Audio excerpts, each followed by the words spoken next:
Ô, Taimon, essa derrota por Independente, né? Porque você pensa, poxa, tinha que ser na minha mão, na minha presidência, num centenário, que foi comemorado no ano anterior. O Independente, pela primeira vez, passa a Inter, fica à frente da Inter numa divisão. Você ficou muito envergonhado? Você evitava sair? Sua saúde ficou debilitada? Fiquei. Mas assim, eu acho que eu sofri mais nas 4 primeiras derrotas de 2013, porque a gente cria uma projeção, né? A gente vai criando uma projeção, que nem você falou. Pô, eu tô um cara de sucesso, tô aqui, agora assumi no centenário, né? E ser presidente da Inter é complicado, porque a vaidade te afeta, porque muita gente bate na sua costa, né? Te trata muito bem, mas depois que você sai, você vê quem é quem. Não, eu falo com o Danilo, não te interrompendo. Quando o presidente assume, né, você tira aquela foto no Limeirão, 200 pessoas ao lado. Eu falei assim, Danilo, daqui 8 meses, eu quero que você tire novamente essa foto. Vamos ver quem estará ao seu lado. 3, 4. Todo presidente fica sozinho. O tapinha nas costas é o pior. Eu sempre falei para todos, você vai ficar sozinho na cadeira, por isso eu tenho muita empatia por você. Tenho muita empatia por presidente. Então, mas depois a gente vai entrar em detalhes. Então, a derrota do Independente, eu acredito que, assim, a nível de me abalar, a que mais me abalou foi no começo, porque a parceria não deu certo, e numa coisa que eu não externei muito à época.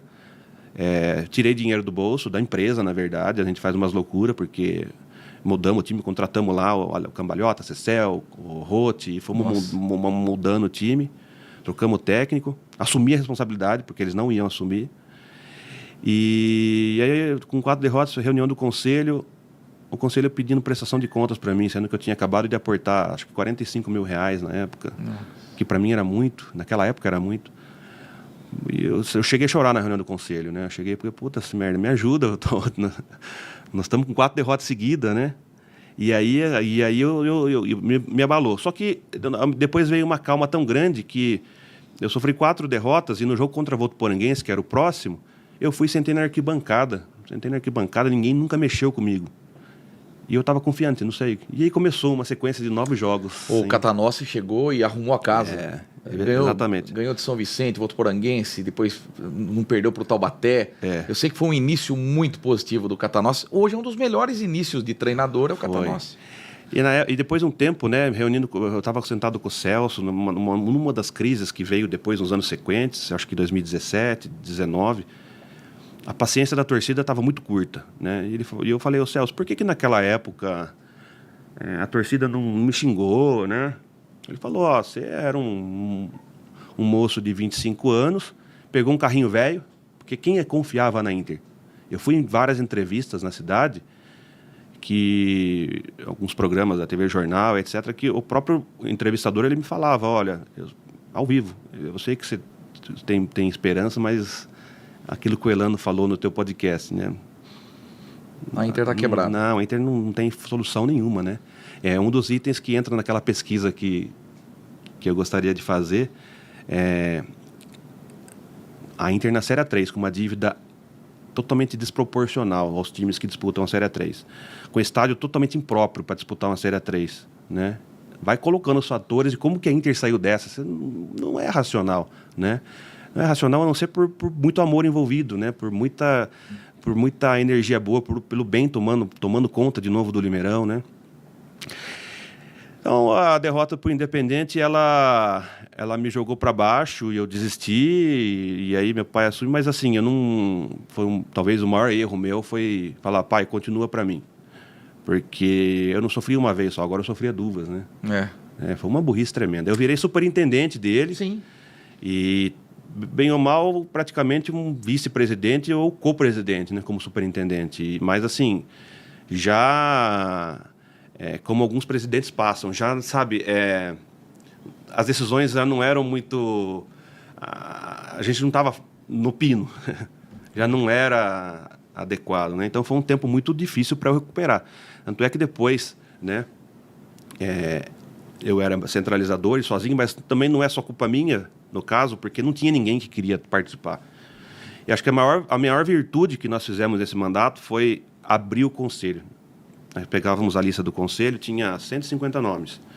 Ou era ex-prefeito, ou tinha sobrenome, ou era ex-presidente, mas assim, ninguém frequentava. As reuniões do conselho tinham 5, 6 pessoas, né? Era muito triste, né? Isso vinha de algum tempo já, né? Pela perda da credibilidade, né? E a gente fez uma reforma, fizemos anúncio com formulário de inscrição na internet, coisa que é inacreditável, porque a Inter sempre foi fechada, né? A Inter é elitista e fechada. E a gente fez um anúncio, e eu tomei a frente, fiz no site, é uma coisa que praticamente uma mistura de poderes, né? Eu fiz uma inscrição do conselho. Os velhinhos lá devem ter ficado puto comigo, mas fizemos algumas entrevistas e começamos a abrir o conselho. Nessa entrou muita gente boa. Foi entrando gente boa, entrando, né, alguns próprios futuros presidentes. Acredito que essa foi a verdadeira transformação, de dentro para fora, porque o que sustenta um clube de futebol, a perpetuidade dele, na minha opinião, é a força das pessoas que estão por trás dele, a torcida, né? Então você vê que times que são meteóricos é porque não tem nada, não tem paixão envolvida. Eu vou dar um exemplo. São Caetano, enquanto tive o cara lá, o Saul lá, o pessoal da empresa lá, mas não era aquilo. Você via que não tinha público, não tinha aquela... Era um time Torcida que não tinha... dos Bengalas, lembra? Não tinha aquela... Mas principalmente não tinha um time que passa muito tempo terceirizado, que é o que aconteceu com a Inter. Ela começa a perder essa questão associativa, né? E é o que chegou no ápice em 2012. Porque era um remédio que se tentava fazer com terceirização, e o último foi o Dr. Ailton. Foi um remédio, mas não era cura. Porque ele era o dono do time, né? Porque ele era um empresário, ele era presidente e, ao mesmo tempo, investidor. Quer dizer, uma coisa que não tem cabimento. O cara sentava dos dois lados da mesa, mas era a solução que encontravam Era na uma época. SAF sem SAF. Isso, era uma solução que encontrava. Não, e ainda a SAF ainda teria fiscalização, não tinha nenhum, não tinha órgão nenhum. O que queria. Ele fazia e ainda bem que por muito tempo ele fez bem. Ele bancava o clube, manteve vivo o clube. Só que o after day, o dia depois, né? Quando ele saiu, não tinha nada.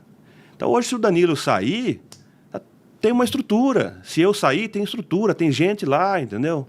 Então a gente foi criando esse corpo, né? E que bonito hoje o Conselho Fiscal. E o Conselho vem sendo lapidado. Logicamente não foi mil maravilhas. Teve muita gente que não tem perfil nenhum para estar lá, que passou nesse tempo lá. Mas hoje eu vejo o Conselho da Inter o melhor de todos. Assim, nós chegamos num ponto de que o bom senso está em primeiro lugar. O bom senso está em primeiro lugar. Então, assim, esse Conselho, tiver uma coisa interessante agora, a prestação de contas, a validação das contas, totalmente independente.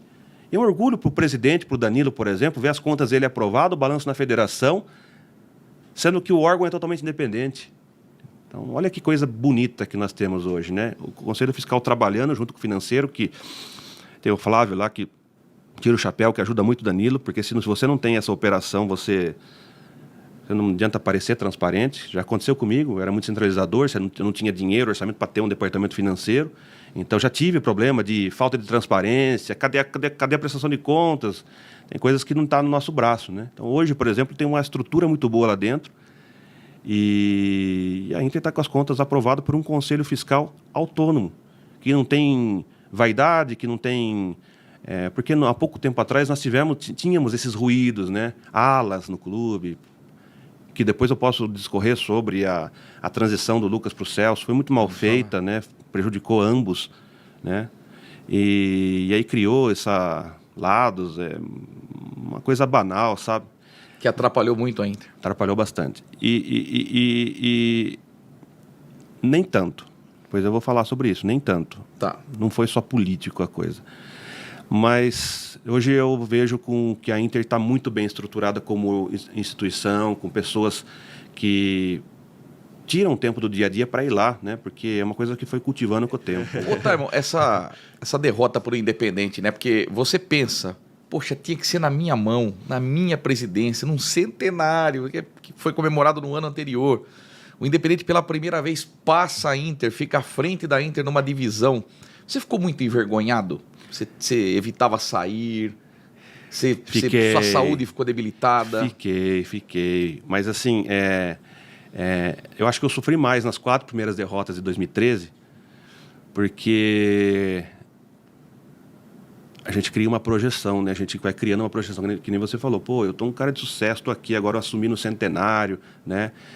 E ser presidente da Inter é complicado, porque a vaidade te afeta, porque muita gente bate na sua costa, né? Te trata muito bem, mas depois que você sai, você vê quem é quem. Não, eu falo com o Danilo, não te interrompendo.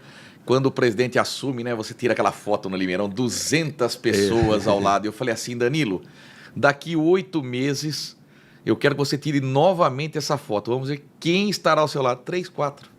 Todo presidente Fica sozinho, fica sozinho. O tapinha nas costas é o pior. Eu sempre falei para todos, você vai ficar sozinho na cadeira, por isso eu tenho muita empatia por você. Tenho muita empatia por presidente. Então, mas depois a gente vai entrar em detalhes. Então, a derrota do Independente, eu acredito que, assim, a nível de me abalar, a que mais me abalou foi no começo, porque a parceria não deu certo, e numa coisa que eu não externei muito à época. Tirei dinheiro do bolso, da empresa, na verdade. A gente faz umas loucuras, porque mudamos o time, contratamos lá o Cambalhota, Cecel, o Rote, e fomos mudando o time, trocamos o técnico, assumi a responsabilidade, porque eles não iam assumir. E aí, com 4 derrotas, reunião do conselho, o conselho pedindo prestação de contas para mim, sendo que eu tinha acabado de aportar, acho que R$45 mil na época, que para mim era muito, naquela época era muito. E eu cheguei a chorar na reunião do conselho, né? Eu cheguei porque, puta, essa merda, me ajuda. Nós estamos com 4 derrotas seguidas, né? E aí me abalou. Só que depois veio uma calma tão grande que eu sofri 4 derrotas e no jogo contra a Votuporanguense, que era o próximo, eu fui sentei na arquibancada. Sentei na arquibancada, ninguém nunca mexeu comigo. E eu estava confiante, não sei. E aí começou uma sequência de 9 jogos. O Catanossi chegou e arrumou a casa. Exatamente. Ganhou de São Vicente, Votuporanguense, depois não perdeu para o Taubaté. Eu sei que foi um início muito positivo do Catanossi. Hoje é um dos melhores inícios de treinador, é o Catanossi. E depois de um tempo, né, eu estava sentado com o Celso, numa das crises que veio depois, nos anos sequentes, acho que 2017, 2019, a paciência da torcida estava muito curta, né? E eu falei, Celso, por que naquela época a torcida não me xingou, né? Ele falou, você era um moço de 25 anos, pegou um carrinho velho, porque quem confiava na Inter? Eu fui em várias entrevistas na cidade, que alguns programas da TV Jornal, etc., que o próprio entrevistador ele me falava, olha, ao vivo, eu sei que você tem esperança, mas aquilo que o Elano falou no teu podcast, né? A Inter está quebrada. Não, a Inter não tem solução nenhuma, né? É um dos itens que entra naquela pesquisa que eu gostaria de fazer. A Inter na Série 3, com uma dívida totalmente desproporcional aos times que disputam a Série 3. Com estádio totalmente impróprio para disputar uma Série 3, né? Vai colocando os fatores e como que a Inter saiu dessa. Não é racional, né? Não é racional a não ser por muito amor envolvido, né? Por muita energia boa, pelo bem tomando conta de novo do Limeirão, né? Então, a derrota para o Independente, ela me jogou para baixo e eu desisti, e aí meu pai assumiu, mas assim, talvez o maior erro meu foi falar, pai, continua para mim. Porque eu não sofri uma vez só, agora eu sofria 2, né? Foi uma burrice tremenda. Eu virei superintendente dele. Sim. E, bem ou mal, praticamente um vice-presidente ou co-presidente, né? Como superintendente. Mas, assim, já... como alguns presidentes passam, já, sabe... as decisões já não eram muito... A gente não estava no pino. Já não era adequado, né? Então, foi um tempo muito difícil para eu recuperar. Tanto é que depois, né... eu era centralizador e sozinho, mas também não é só culpa minha, no caso, porque não tinha ninguém que queria participar. E acho que a maior virtude que nós fizemos nesse mandato foi abrir o conselho. Nós pegávamos a lista do conselho, tinha 150 nomes. Ou era ex-prefeito, ou tinha sobrenome, ou era ex-presidente, mas assim, ninguém frequentava. As reuniões do conselho tinham 5, 6 pessoas, né? Era muito triste, né? Isso vinha de algum tempo já, né? Pela perda da credibilidade, né? E a gente fez uma reforma, fizemos anúncio com formulário de inscrição na internet, coisa que é inacreditável, porque a Inter sempre foi fechada, né? A Inter é elitista e fechada. E a gente fez um anúncio, eu tomei a frente, fiz no site, é uma coisa que praticamente uma mistura de poderes, né? Eu fiz uma inscrição do conselho, Os velhinhos lá devem ter ficado putos comigo, mas fizemos algumas entrevistas e começamos a abrir o conselho. Nessa entrou muita gente boa. Foi entrando gente boa, entrando, né, alguns próprios futuros presidentes. Acredito que essa foi a verdadeira transformação, de dentro para fora, porque o que sustenta um clube de futebol, a perpetuidade dele, na minha opinião, é a força das pessoas que estão por trás dele, a torcida, né? Então você vê que times que são meteóricos é porque não tem nada, não tem paixão envolvida. Eu vou dar um exemplo. São Caetano, enquanto teve o cara lá, o Saul lá, o pessoal da empresa lá, mas não era aquilo. Você via que não tinha público, não tinha aquela... Era um time torcida que não tinha... dos Bengalas, lembra? Não tinha aquela... Mas principalmente não tinha um time que passa muito tempo terceirizado, que é o que aconteceu com a Inter. Ela começa a perder essa questão associativa, né? E é o que chegou no ápice em 2012. Porque era um remédio que se tentava fazer com terceirização, e o último foi o Dr. Ailton. Foi um remédio, mas não era cura. Porque ele era o dono do time, né? Porque ele era um empresário, ele era presidente e, ao mesmo tempo, investidor. Quer dizer, uma coisa que não tem cabimento. O cara sentava dos dois lados da mesa, mas era a solução que encontravam era na uma época. SAF sem SAF. Isso, era uma solução que encontrava. Não, e ainda a SAF ainda teria fiscalização, não tinha nenhum, não tinha órgão nenhum. O que queria. Ele fazia e ainda bem que por muito tempo ele fez bem. Ele bancava o clube, manteve vivo o clube. Só que o after day, o dia depois, né? Quando ele saiu, não tinha nada. Então hoje, se o Danilo sair, tem uma estrutura. Se eu sair, tem estrutura, tem gente lá, entendeu? Então a gente foi criando esse corpo, né? E que bonito hoje o Conselho Fiscal. E o Conselho vem sendo lapidado. Logicamente não foi mil maravilhas. Teve muita gente que não tem perfil nenhum para estar lá, que passou nesse tempo lá. Mas hoje eu vejo o Conselho da Inter o melhor de todos. Assim, nós chegamos num ponto de que o bom senso está em primeiro lugar. O bom senso está em primeiro lugar. Então, assim, esse Conselho, ele tá... Tivemos uma coisa interessante agora, a prestação de contas, a validação das contas, totalmente independente. É um orgulho para o presidente, para o Danilo, por exemplo, ver as contas dele aprovado, o balanço na federação, sendo que o órgão é totalmente independente. Então, olha que coisa bonita que nós temos hoje, né? O Conselho Fiscal trabalhando junto com o financeiro, que tem o Flávio lá, que tira o chapéu, que ajuda muito o Danilo, porque se você não tem essa operação, você não adianta parecer transparente. Já aconteceu comigo, era muito centralizador, eu não tinha dinheiro, orçamento para ter um departamento financeiro. Então já tive problema de falta de transparência, cadê a prestação de contas? Tem coisas que não estão no nosso braço, né? Então hoje, por exemplo, tem uma estrutura muito boa lá dentro e a Inter está com as contas aprovadas por um conselho fiscal autônomo, que não tem vaidade, que não tem... porque há pouco tempo atrás nós tínhamos esses ruídos, né? Alas no clube, que depois eu posso discorrer sobre a transição do Lucas para o Celso. Foi muito mal feita, né? Prejudicou ambos, né?